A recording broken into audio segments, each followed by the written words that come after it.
Sebenarnya apa sejarah di sebalik adat perpatih ini? Adat perpatih saling berkait dengan adat Temenggung yang diamalkan di negeri-negeri lain di Semenanjung. Sejarahnya, adat perpatih ini diasaskan oleh Datuk Perpatih Nan Sebatang. Sementara adat Temenggung pula diasaskan oleh abang tiri beliau bernama Datuk Ketumanggungan. Mereka berdua berkongsi ibu yang sama bernama Puti Indo Jelita. Sementara ayah Datuk Perpatih ini adalah seorang penasihat diraja bernama Cati Bilang Pandai. Dan ayah Datuk Ketumanggungan pula adalah seorang raja bernama Datuk Seri Maharaja Diraja. Seorang raja di kawasan Gunung Marapi, sekarang berada di Sumatera Barat sebelum kedatangan Islam di Nusantara. Oleh sebab Datuk Ketumanggungan ini keturunan diraja, maka secara tidak langsung dia menerapkan sistem aristokrat dalam pentadbirannya. Hal ini bertentangan dengan jiwa Datuk Perpatih sendiri yang mana dia berjiwa demokrasi. Maka mereka berdua berbalah sehingga pernah mencetuskan satu perselisihan dalam satu hukum,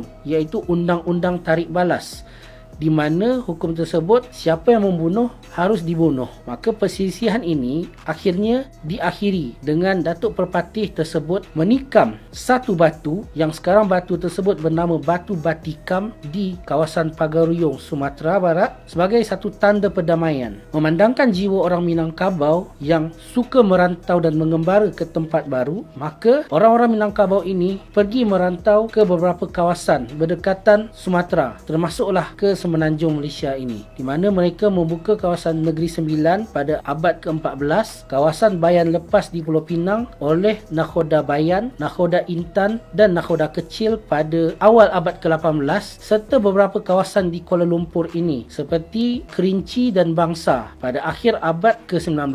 Secara tidak langsung, orang Minangkabau tersebut yang datang merantau, mereka membawa budaya dan adat resam dari tempat asal mereka di Sumatera, termasuklah makanan yang kita selalu makan terutamanya semasa raya ini, iaitu rendang, di mana pada asalnya rendang tersebut dibawa oleh para perantau kerana rendang tersebut bersifat tahan lama dan boleh dimakan begitu sahaja. Mengenai suku-suku di Minangkabau ini, di Negeri Sembilan terdapat 12 suku, sementara di Sumatera Barat pada asalnya terdapat 4 suku utama sahaja, iaitu bagi yang mengamalkan kelarasan Koto Piliang atau adat Temenggung yang kita kenal di sini, mereka hanya ada 2 suku utama, iaitu suku Koto dan suku Piliang. Dan juga kepada kelarasan Bodi Caniago yang kita kenal sebagai adat Perpatih tadi, ada 2 suku utama juga, iaitu suku Bodi dan suku Caniago. Dan akhirnya keempat-empat suku ini berpecah sehingga kedatangan Islam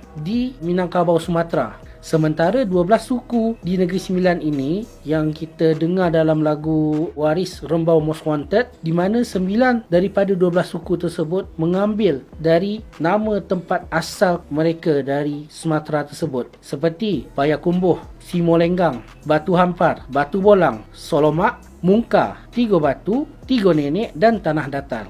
Malahan, Tanah Datar itu sendiri adalah satu negeri tempat asalnya kerajaan Pagaruyung, iaitu kerajaan terakhir di Sumatera Barat. Secara tidak langsung, pengaruh Minangkabau telah berada di Nusantara ini, bukan sahaja di Malaysia ataupun Indonesia, malahan sampai juga ke Singapura. Seperti Presiden pertama Singapura iaitu Yusof Ishak, pencipta lagu kebangsaan Singapura, Majulah Singapura, iaitu Zubir Said, kedua-duanya adalah orang Minangkabau sendiri. Dan juga Yang di-Pertuan Agong pertama kita, Tuanku Abdul Rahman, mereka semua berdarah Minangkabau.